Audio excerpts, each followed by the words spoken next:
Today I look at the slippery slope in climate argument. Or as the champion of the argument would have it, we're only 3 steps from Armageddon.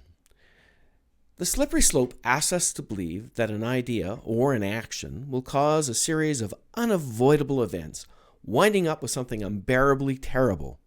If the last step is unspeakably awful, then obviously we shouldn't take the first step.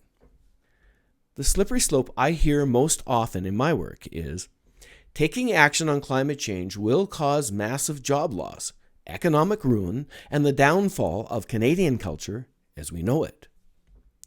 Perhaps I'm exaggerating, but the argument does paint this sort of an emotional picture. I'd like to dig into this particular slippery slope in a bit more detail, and it goes something like this. If humans are causing climate change, we need to reduce greenhouse gas emissions. This means using no fossil fuels or byproducts and shutting down the oil industry. This will cause massive unemployment in Canada.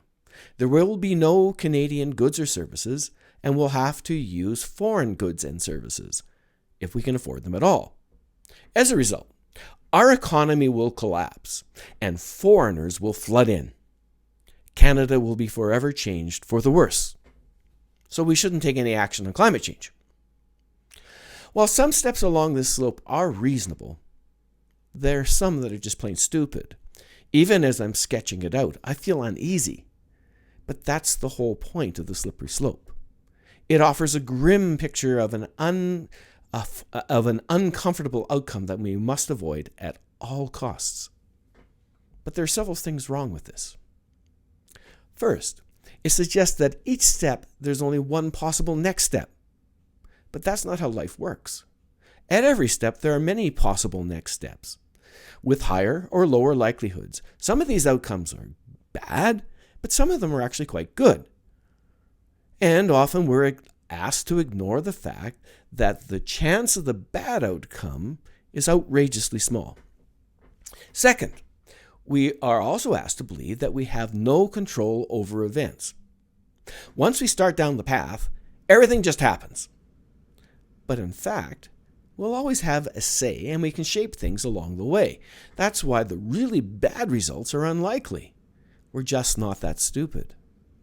Finally, the slippery slope suggests that the bottom of the slope is unspeakably horrible. You must never allow it. But there are times when the last step is actually not so bad at all, and it may be unavoidable in any event.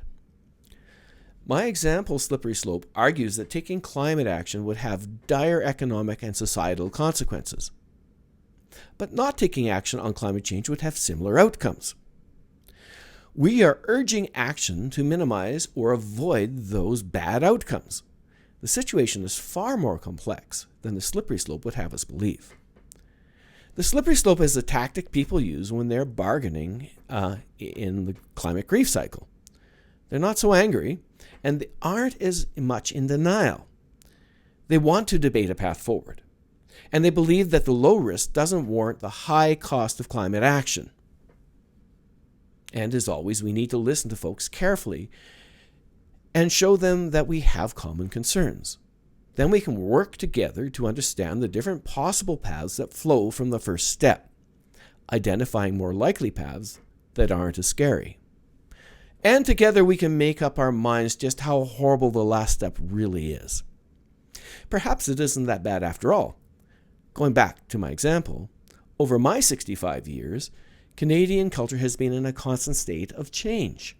Much of it has been really good. It's a better country today than it was 65 years ago. So perhaps evolving into a different sort of Canada isn't such a bad thing after all. I offer one cautionary note. Folks are emotionally attached to their slippery slope arguments. When we challenge them, they may get aggressive and angry. Even making up an example slippery slope can spark ugly comments on social media, as I discovered when I was doing research for this video. And finally, it should go without saying, but trolls love slippery slope arguments, and they love to use them to waste time and disrupt meaningful discussion. If you sense that you're arguing with a troll, walk away. I'd love to hear your thoughts. Please leave a comment below or pop on over to nodalcore.com, browse around, and leave your comments there. Thank you for spending a few moments with me. Until next time.